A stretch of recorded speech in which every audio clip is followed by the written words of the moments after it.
नमस्कार, आप देख रहे हैं इंडिया टीवी। आपके साथ मैं हूं पंकज भार्गव। कांग्रेस में एक जादूगर का गेम प्लान फिट हो गया और हाईकमान का पूरा गेम प्लान चौपट हो गया। सोनिया गांधी को ऐसी चुनौती पिछले 20 साल में किसी ने नहीं दी जैसी चुनौती अशोक गहलोत ने दी है। अभी भी जयपुर से खबर आ रही है कि राजस्थान के 75 से 76 कांग्रेसी विधायक गहलोत के साथ हैं और वो सोनिया गांधी को लिखकर देने को तैयार हैं कि पार्टी छोड़ देंगे, मगर गहलोत का साथ नहीं छोड़ेंगे। गहलोत को इस बगावत की सजा मिलेगी, यह तय है। गहलोत अब कांग्रेस अध्यक्ष बनना तो भूल ही जाएं। परसों तक लगता था कि वो पार्टी संभालेंगे, आज 5 नए नाम आ गए हैं। सोचिए, नरेंद्र मोदी की सबसे विरोधी पार्टी, जिसे राहुल गांधी, प्रियंका गांधी और सोनिया गांधी चलाते हैं, उस पार्टी का यह हाल है कि उसके 2 राज्यों में से एक राज्य के मुख्यमंत्री ने बगावत कर दी। 90 विधायक हाईकमान के खिलाफ चले गए। हाईकमान ने जिन 2 नेताओं को जयपुर भेजा था, वो खाली हाथ चले आए। कांग्रेस हाईकमान को कल जो लिखित रिपोर्ट दी जानी है, वो आज ही आउट हो गई है। इतने के बाद भी कांग्रेस हाईकमान के पास इतनी हिम्मत नहीं है कि वो कोई बड़ा एक्शन लेकर दिखाएं। नरेंद्र मोदी से लड़ने की बात करने वाली पार्टी आज आपस में ही लड़ रही है। सोनिया गांधी से कहां चूक हुई और जादूगर अशोक गहलोत ने कहां मंत्र फूंक दिया, यह समझाते हैं आपको इस रिपोर्ट में। नरेंद्र मोदी से कौन लड़ेगा? राहुल गांधी, कमलनाथ, अशोक गहलोत या कोई और होगा पायलट? कांग्रेस की टाइमलाइन देख लीजिए। राहुल गांधी हर दिन, हर घंटे, घड़ी घड़ी लिखते हैं, पढ़ते हैं, सुनाते हैं कि वहां तो तानाशाही है जी, बस हमारे यहां लोकशाही है। मगर राजस्थान का जो ड्रामा है, उससे 4 बातें निकल कर आती हैं। नंबर 1, गांधी परिवार बहुत कमजोर हो गया है। नंबर 2, राहुल और प्रियंका में पॉलिटिकल समझ की कमी है। नंबर 3, सोनिया गांधी के पास अब अहमद पटेल जैसा पॉलिटिकल मैनेजर नहीं है। और नंबर 4, सोनिया के पास अभी जितने मैनेजर हैं, वो एक राज्य को मैनेज नहीं कर पाए। मल्लिकार्जुन खड़गे और अजय माकन जयपुर में विधायकों की एक मीटिंग नहीं करा पाए। आलाकमान की आंखों के सामने से गांधी परिवार की ठसक चली गई। कांग्रेस में पिछले 24 साल से मैडम की हनक चल रही थी, गहलोत के आगे वो हनक खत्म हो गई। प्राथमिक दृष्टि से तो ये अनुशासनहीनता है ही है। जब एक ऑफिशियल मीटिंग बुलाई गई है और उसी के पैरेलल अनऑफिशियल कोई मीटिंग बुलाए, तो ये प्राथमिक दृष्टि से तो अनुशासनहीनता है। आगे इसके ऊपर देखेंगे क्या कार्रवाई होगी। खड़गे और माकन दिल्ली से गए तो जयपुर में सीएम हाउस के अंदर जाकर बैठ गए और बाहर खेला होता रहा। सीएम हाउस से कुछ ही दूरी पर कांग्रेस के विधायक आलाकमान से बगावत करते रहे और सोनिया गांधी के दूत टुकुर टुकुर देखने के सिवा कुछ नहीं कर सके। खड़गे और माकन को विधायकों से बात करके दिल्ली आकर 10 जनपथ में रिपोर्ट देनी थी, मगर मैडम से पहले वो कैमरे पर रिपोर्ट देने लगे। गौर से सुनिए और याद कीजिए, कांग्रेस हाईकमान को आपने इतना लाचार, इतना बेबस आखिरी बार कब देखा था? हमारे पास में कुछ विधायकों के नुमाइंदे जो मंत्री थे, वो लोग आए और 3 शर्तें उस वक्त रखी गई। एक शर्त उसके अंदर ये था कि कोई भी निर्णय, जो भी रेजोल्यूशन होगा, उस रेजोल्यूशन का के ऊपर फैसला 19 अक्टूबर के बाद में होना चाहिए और ये रेजोल्यूशन का हिस्सा बनना चाहिए। तो उस पे हमारा ये कहना था कि ये कैसे संभव है कि वो व्यक्ति जो रेजोल्यूशन मूव कर रहे हैं कि सारे अधिकार कांग्रेस अध्यक्ष को दिए जाएं, वो व्यक्ति कांग्रेस अध्यक्ष का चुनाव लड़ना चाहते हैं और 19 अक्टूबर को अगर चुनाव जीत जाते हैं तो उसके बाद वो खुद फैसला करेंगे, तो ये कन्फ्लिक्ट ऑफ इंटरेस्ट नहीं है तो क्या है? दूसरा, उन्होंने ये कहा कि हर विधायक से आप अलग अलग नहीं मिलिए, बल्कि आप ग्रुप में मिलिए, समूह में मिलिए। इस पे हमारा ये कहना था कि कभी भी ऐसा कांग्रेस में नहीं होता है कि विधायक दल की मीटिंग के अंदर समूह में बात करी जाए, सब विधायकों से अलग अलग बात करी जाती है ताकि सब लोग फ्री एंड फेयर तरीके से अपनी बात को कह सके। कभी भी ग्रुप में बात नहीं होती। तीसरा, उन्होंने ये कहा कि जो 102 लॉयल जो विधायक अशोक गहलोत जी के खेमे में हैं, उन्हीं में से बनाया जाना चाहिए जो लोग उस वक्त 2 साल पहले अशोक गहलोत जी के साथ में थे। तो इस पे हमने ये कहा कि जो भी फैसला होगा आप लोगों की बात को स्पष्ट तरीके से कांग्रेस अध्यक्षा के सामने रखा जाएगा। हर एक विधायक जो कहेगा वो रखा जाएगा और कांग्रेस में कभी भी जो भी हम लोग प्रस्ताव पास करते हैं उसके साथ कंडीशंस नहीं लगाई जाती हैं, बगैर कंडीशंस के जाती हैं और सारी बातें कांग्रेस अध्यक्षा को बताई जाती हैं और वो फिर अपनी विवेक से और सब लोगों से चर्चा करके, मुख्यमंत्री जी और वरिष्ठ नेताओं से चर्चा करके उसके ऊपर फैसला होता है। तो दुर्भाग्यपूर्ण ये सारी की सारी बातें होने के बाद भी वो मीटिंग नहीं हो पाई। अब संभावनाएं क्या हैं? सोनिया गांधी को डिसाइड करना है कि अशोक गहलोत को कांग्रेस में रखा जाए या बाहर किया जाए। गहलोत कांग्रेस में रहे तो अब दबेंगे नहीं और बाहर किए गए तो राजस्थान में कांग्रेस की सरकार बचेगी नहीं। अशोक गहलोत को डिसाइड करना है कि वो झुकें और कांग्रेस अध्यक्ष बने या कांग्रेस से ही बाहर निकल जाए। कुल मिलाकर नेट लॉस कांग्रेस का ही है। सचिन पायलट चुप है क्योंकि मुंह खोलने का मतलब है खेल बिगड़ जाना।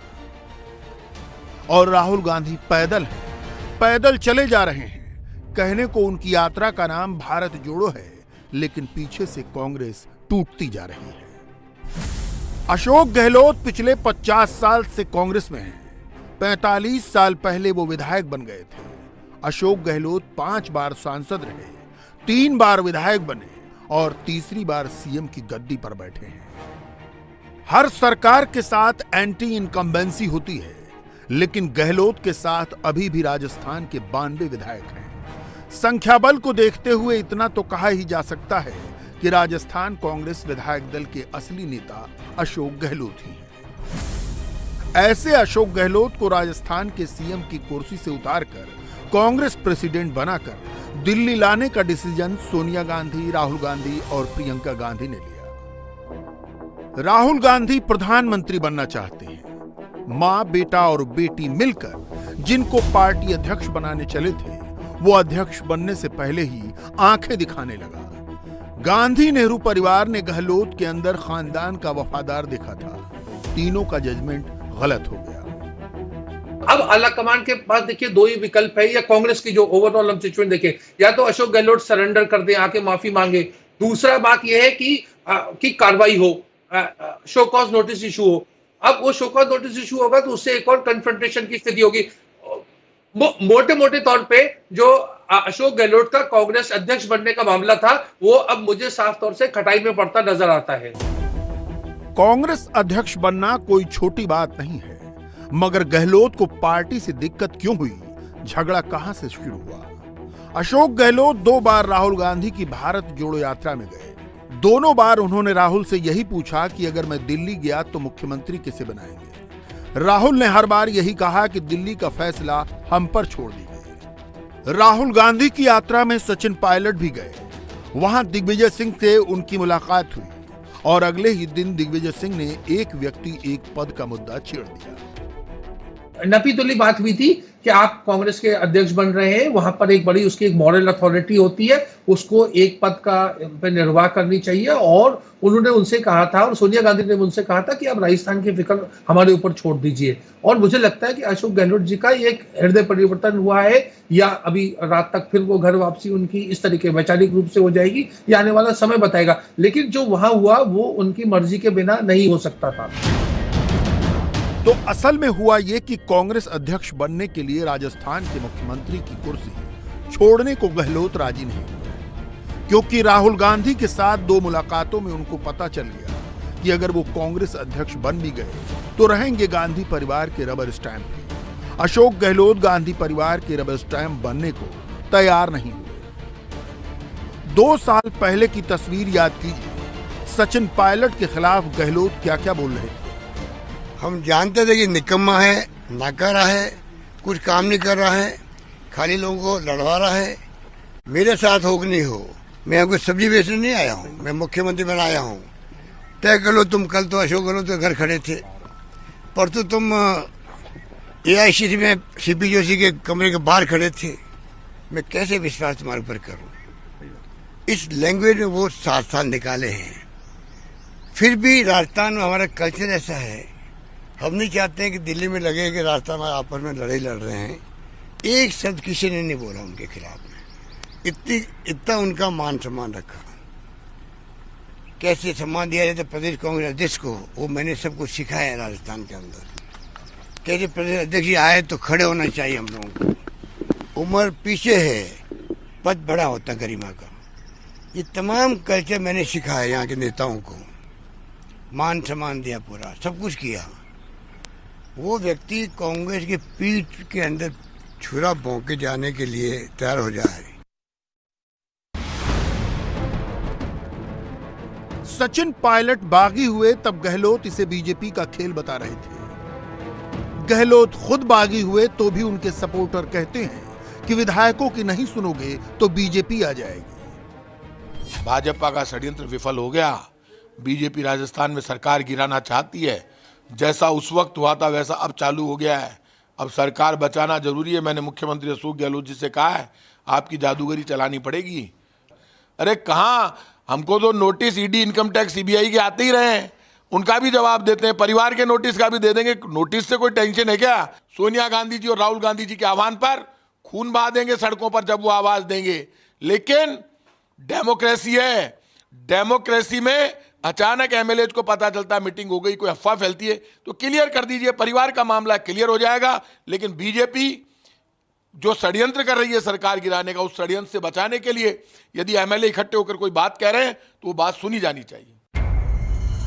बीजेपी राजस्थान में कुछ नहीं कर रही, वो वेट एंड वॉच कर रही है। विधायकों का बहुमत गहलोत के पास है, इसलिए अभी राजस्थान में सरकार गिरने के चांस नहीं है, चांस शिफ्ट होने के हैं। सचिन पायलट के मुकाबले अशोक गहलोत ज्यादा पॉपुलर हैं। कहां 9 विधायक और कहां 90 विधायक, अंतर 10 गुना का है।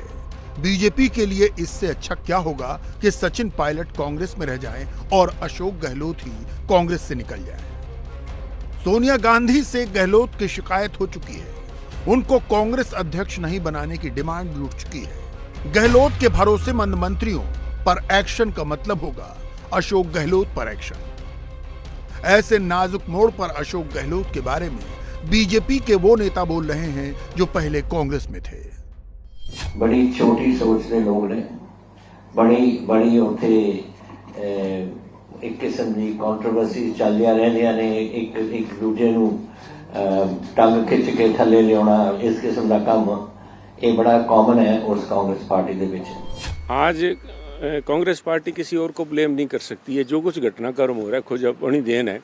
सोनिया जी की तबीयत के चलते हुए वो इधर ध्यान दे नहीं पा रही। राहुल जी यात्रा पे गए हुए हैं, तो उसके बाद ये सारे जो चापलूस मंडली है, जो देखिए चापलूस मंडली जो है आज उनके हाथ में है। मैंने जिस दिन मैंने अलविदा कहा था कांग्रेस को, मैंने उस दिन भी एक उदाहरण दिया था कि बाबर हाथी पे से इसलिए उतर गया था कि उसने कहा था हाथी की लगाम मेरे हाथ में नहीं होती, कोई और अंकुश से चलाता है। तो मैंने उस दिन राहुल जी से कहा था, मैं राहुल जी आप हाथी से उतर के घोड़े पे सवारी करिए जिसकी लगाम आपके हाथ में हो।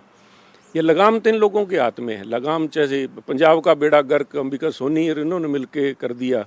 अब यही जो लीडर लोग हैं जिन्होंने पंजाब का कांग्रेस निपटाई, वही आज राजस्थान में कर रहे हैं। अशोक गहलोत को अपना ही नहीं बेटे का भी फ्यूचर सिक्योर करके चलना है।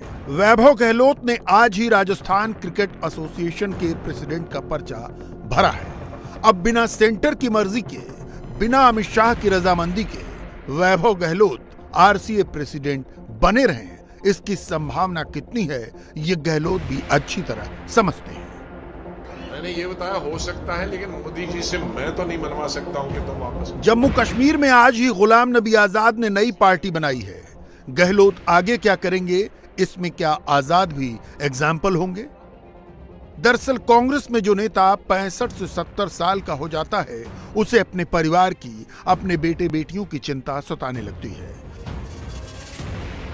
राहुल गांधी कांग्रेस को सत्ता में लेकर आएंगे, ऐसी उम्मीद कांग्रेसी नेताओं को भी नहीं है।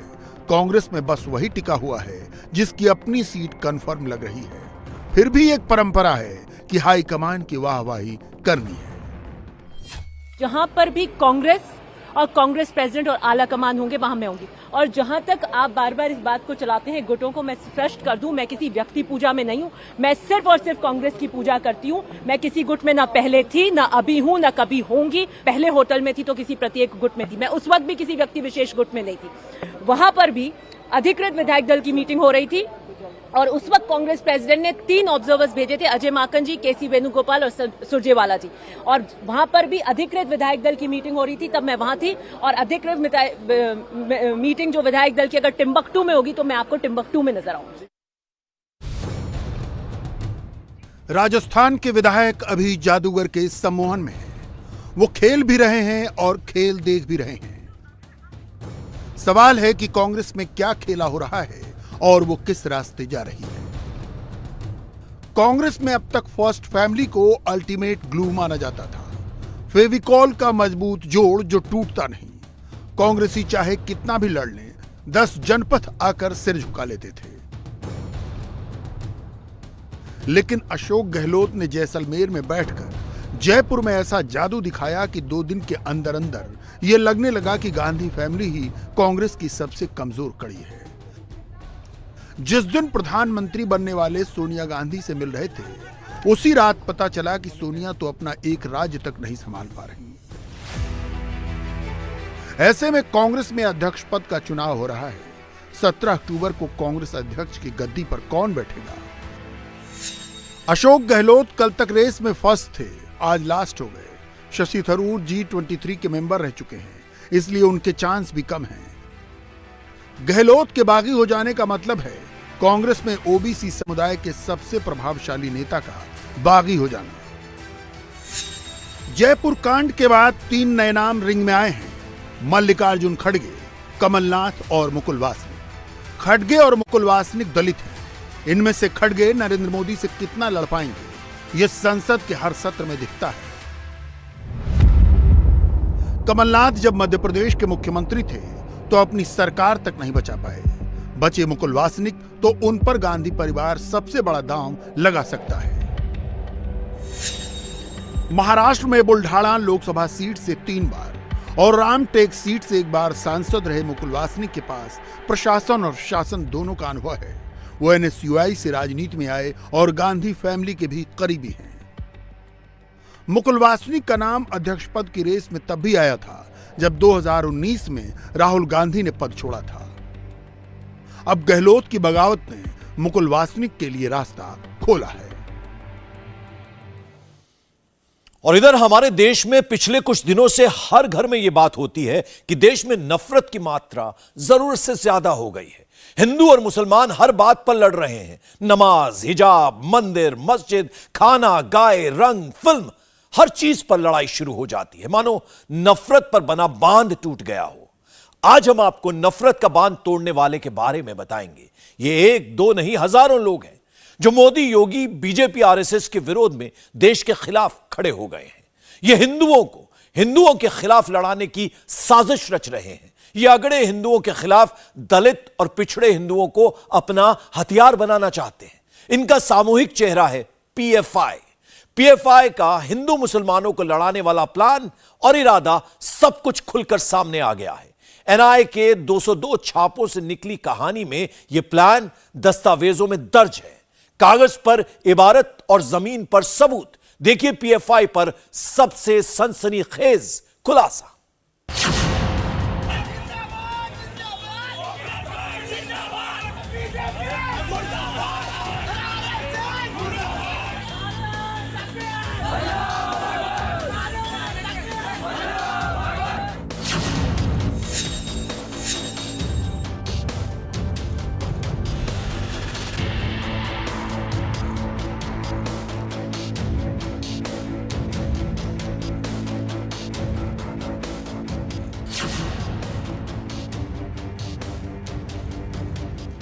हिंदू लड़कियों से लव मैरिज करने वाले मुस्लिम लड़कों को PFI फ्री में घर या फिर दुकान देती है। लव जिहाद के जरिए देश में मुस्लिम आबादी बढ़ाने का प्लान PFI की रणनीति है। एक हिंदू को मुसलमान बनाने पर PFI 2 लाख रुपए नकद देती है। PFI का प्लान है कि पिछड़े और दलित हिंदुओं को सवर्णों के खिलाफ भड़काकर अशांति फैलाए। PFI ने देश में और देश के बाहर से 120 करोड़ रुपए से ज्यादा चंदे के रूप में इकट्ठा किया है।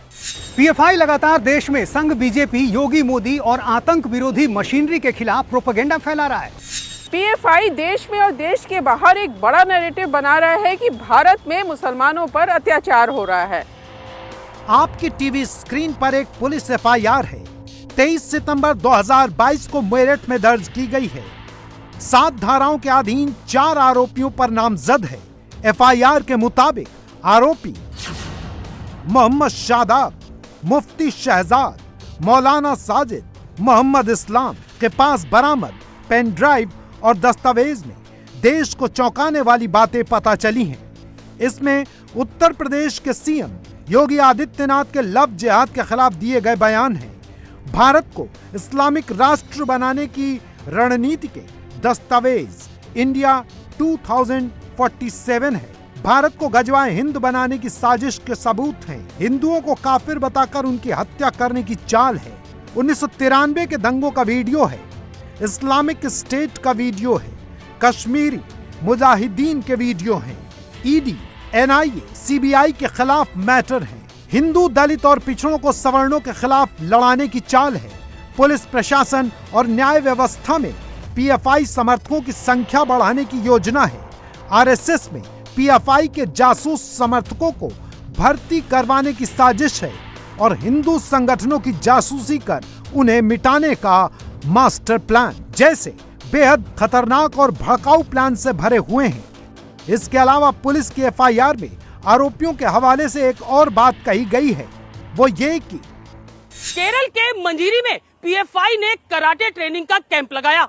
वहां देश भर से लड़के लड़कियां पहुंचे, लेकिन वहां पर हथियार चलाने की ट्रेनिंग दी गई और लोगों को भड़काऊ वीडियो भी दिखाए गए।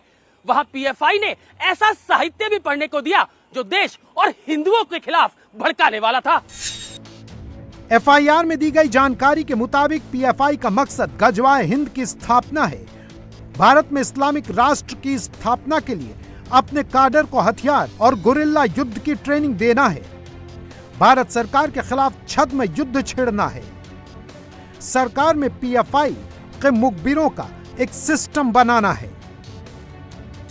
पीएफआई के सक्रिय सदस्यों के पास से जो डॉक्यूमेंट्स और जो साक्ष्य एजेंसीज के पास पहुंचे हैं वो अपने आप में कितने खतरनाक हैं, इसका अंदाजा इसी बात से लगाया जा सकता है कि पॉपुलर फ्रंट ऑफ इंडिया देश में 2047 तक गजवाए हिंद की स्थापना करने के लिए तरह तरह के हथकंडे अपना रहा था।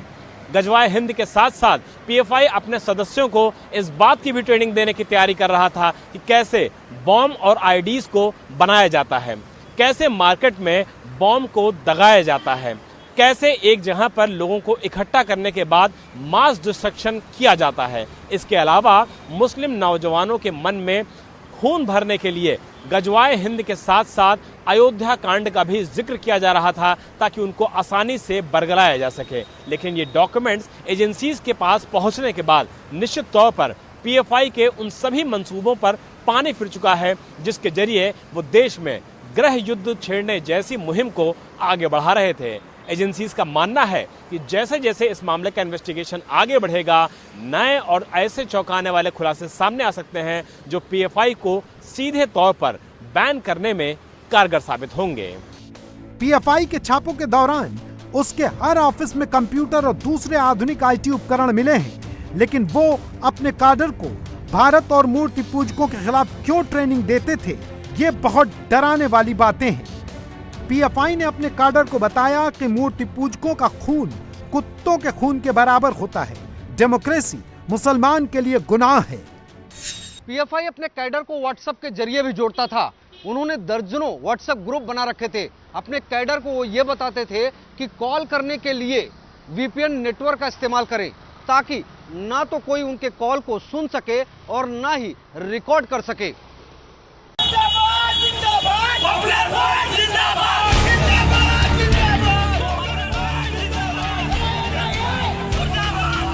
अब तक किए गए दावों पर अगर आपको विश्वास ना हो, अगर आपको लगता हो कि पुलिस ने डंडे के दम पर लिखवा लिया है, तो पुलिस की रिपोर्ट में दर्ज इबारत की आग दिखाने आपको दक्षिण भारत ले चलते हैं,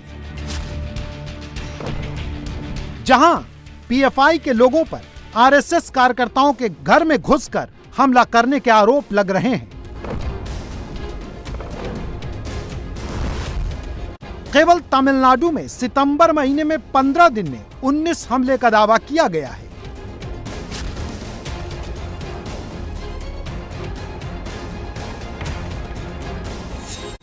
कन्याकुमारी में रात के सन्नाटे में हमलावर आते हैं और चुपचाप पेट्रोल बम गाड़ी के ऊपर फेंकते हैं ताकि गाड़ी के ईंधन से आग बड़ा रूप ले सके और एक बम में बड़ा नुकसान हो जाए।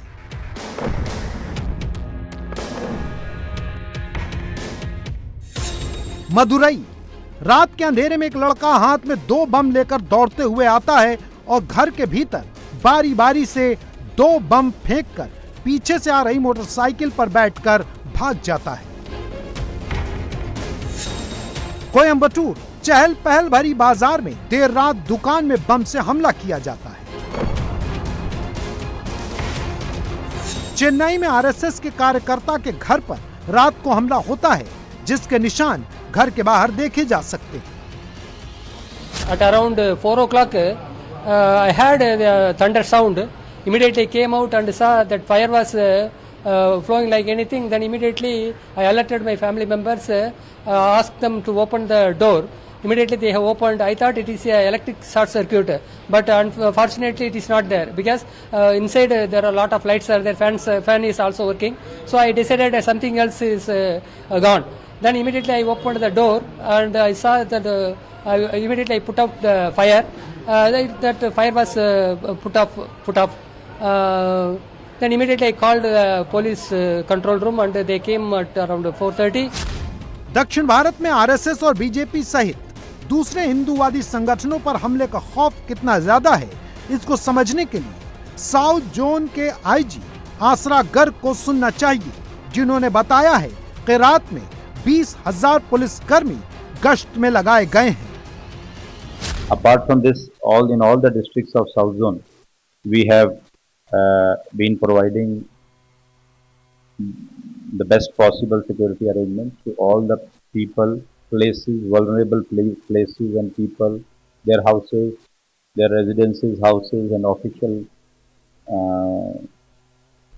places, etc.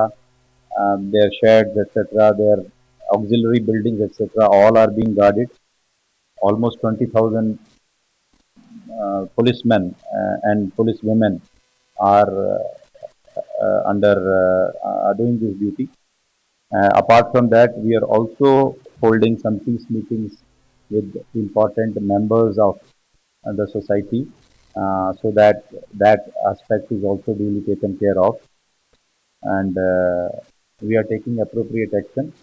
Already DGP Tamil Nadu has already told, and it has come in the public domain also.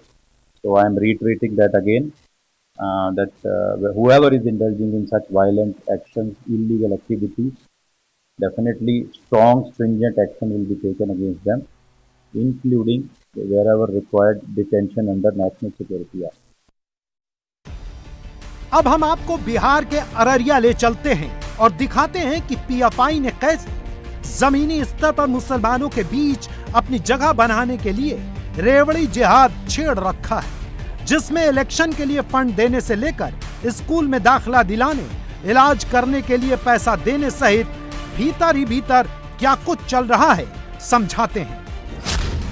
PFI का पॉलिटिकल विंग एसडीपीआई भी सीमांचल के इलाके में काफ़ी एक्टिव है और विधानसभा चुनाव में उसने कई उम्मीदवार भी उतारे थे। ऐसे ही एक उम्मीदवार हैं जोकीहाट विधानसभा से शबीर अहमद, एसडीपीआई के टिकट पर आप चुनाव लड़े थे, तो अब आपके पास क्या आप लोग अभी भी जुड़े हुए हैं एसडीपीआई से? एसडीपीआई से नहीं है, पहले भी मैं नहीं था, लेकिन इलेक्शन के टाइम में मुझसे जो कुछ लोगों ने कहा कि आप चुनाव लड़िए उससे, तो मैं उस चुनाव लड़ा। चुनाव के दौरान जब जाहिर है एसडीपीआई अपने उम्मीदवार उतारती है तो फिर आप लोगों को मदद भी करती होगी, आर्थिक मदद हो चाहे हर तरह की मदद हो। हमको तो डायरेक्ट कुछ भी मदद नहीं किया, पोस्टर बैनर ये सब हमको दिया, बाकी चीज नहीं दिया। अच्छा, तो फिर या ऐसा भी है कि पैसे भेजे गए आप तक नहीं पहुंचा? अब ये तो मुझे जानकारी ये मिली कि पैसा भेजा गया, अब रह गया कि जो लोग थे पीएफआई के लोग थे उनके पास भेजा गया होगा, लेकिन हमको जानकारी उस तरह कन्फर्म नहीं है हम, लेकिन पैसा भेजा गया, ये जानकारी मिली। तो पीएफआई के लोगों के अकाउंट में पैसे भेजे गए बाहर से? हाँ, बाहर से एसडीपीआई वाला ने भेजा। अच्छा, कितने पैसे भेजे? सुना कि 5 लाख।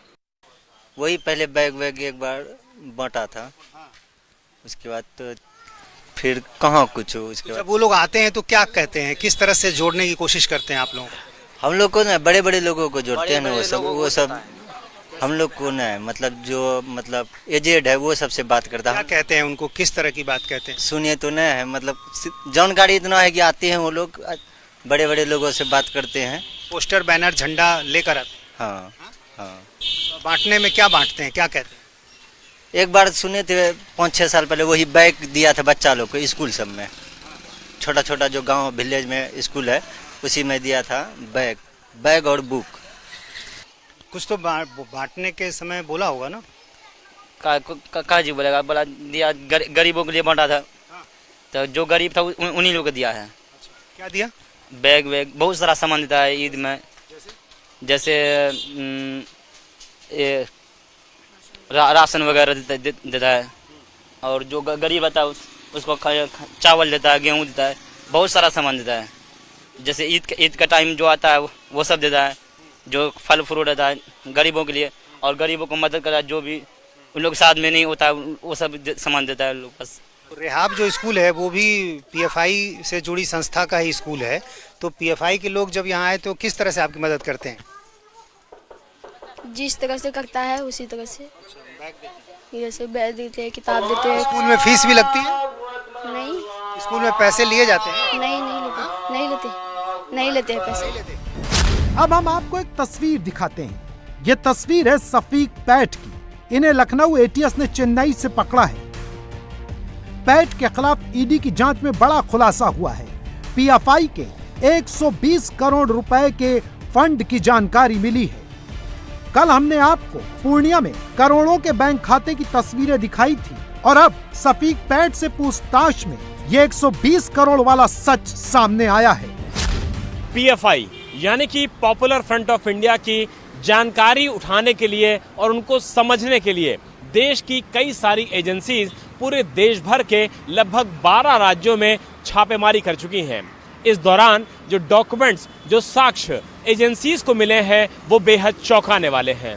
वैसे तो पीएफआई यानी कि पॉपुलर फ्रंट ऑफ इंडिया देश में जो काम कर रही थी उसमें आगे का मुखौटा कुछ और था, लेकिन जो डॉक्यूमेंट्स एजेंसीज के जरिए एक्सक्लूसिव इंडिया टीवी को मिले हैं वो ये बताने के लिए काफ़ी है कि पीएफआई किस तरीके से देश में आग लगाने के लिए काम कर रही थी। और अगर पीएफआई अपने मंसूबों में कामयाब हो जाती तो निश्चित तौर पर देश में किस तरीके का माहौल होता उसको समझना और उसके बारे में सोचना ही अपने आप में सबसे बड़ी चुनौती है।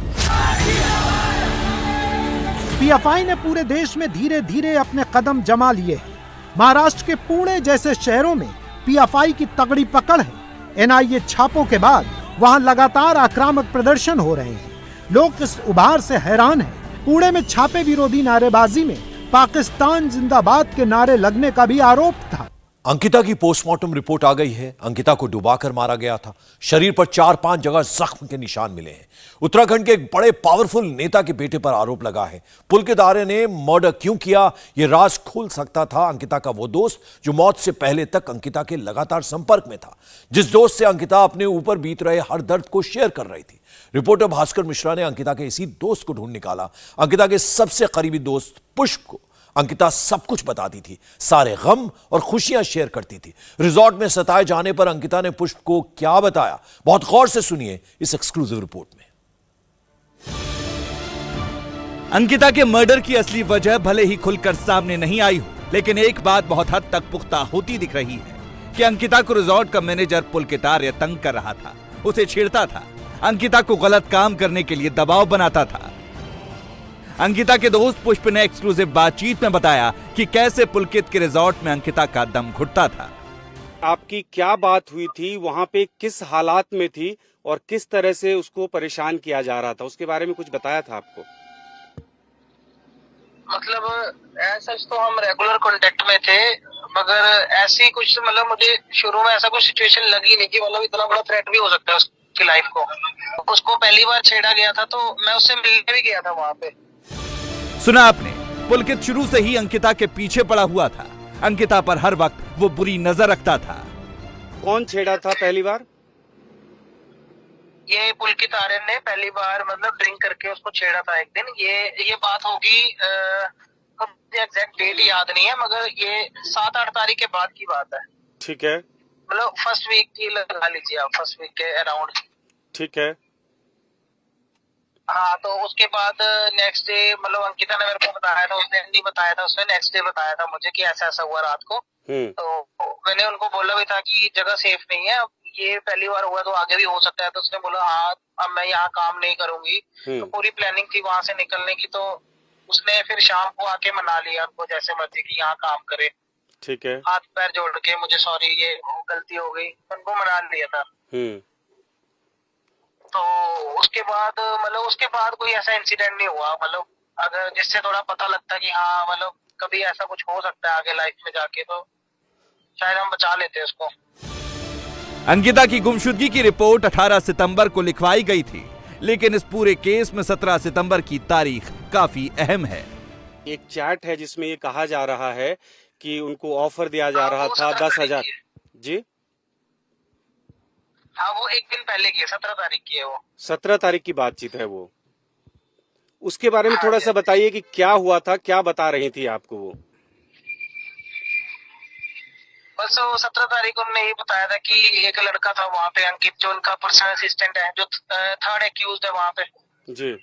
तो उसने इनको बोला था कि कुछ वीआईपी गेस्ट हमारे मंडे को आने वाले हैं, सैटरडे की बात है, पिछले सैटरडे की जी। तो 17 तारीख की बात थी। तो उन्होंने बोला कुछ गेस्ट आने वाले हैं तो उनको वीआईपी सर्विस चाहिए थोड़ी, मतलब एक्स्ट्रा सर्विस चाहिए उनको, तो वो 10,000 तक रुपए दे देंगे। अगर आपके पास कुछ लड़कियां हैं तो लेके आओ, आप लड़की हो तो, मतलब उसको समझ आ गया था उसकी इंटेंशन, ये इनडायरेक्टली मुझे ही बोल रहा है। ठीक है। हाँ, तो उन्होंने वही मेरे को शेयर किया था उस वक्त चैट में। नहीं तो ये नॉर्मली बात हमारी फोन पे होती, और उस दिन पता नहीं कैसे उन्हें चैट में बोल दिया ये चीज। अच्छा, ऐसा पहली बार हुआ। पुष्प को इस बात का अफसोस है कि अगर अंकिता से वो 18 तारीख को मिला होता तो शायद वो आज हम सब के बीच होती। उन्होंने मना किया तो उसके बाद क्या बर्ताव था उन लोगों का?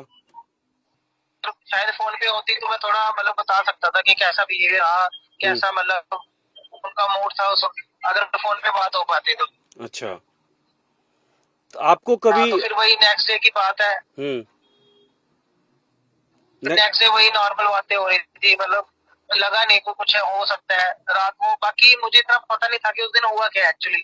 अच्छा। तो बाद में वहां जाके पता लगा, जब स्टाफ के लोगों ने थोड़े खुलासे किए, जब उन्होंने अपनी आंखों से देखा, वो सब चीजें मुझे नहीं पता था 18 तारीख को। बस यही था कि हाँ 18 तारीख को लास्ट बार मेरी बात हुई थी 8:30 बजे, और उसके बाद से थोड़ी मतलब वाइब्स आने लग गई थी कि हाँ ये मिसिंग है। तो नेक्स्ट डे से फिर मैंने रिपोर्टिंग करना शुरू कर दी, पुलकित की भास्कर की, सौरभ भास्कर की और अंकित की, तीनों की रिपोर्टिंग कर ली थी मैंने नेक्स्ट डे। अंकिता के दोस्त पुष्प को इस बात का अंदाजा हो गया था कि कहीं कुछ गड़बड़ जरूर है, इसीलिए पुलकित भड़क रहा है।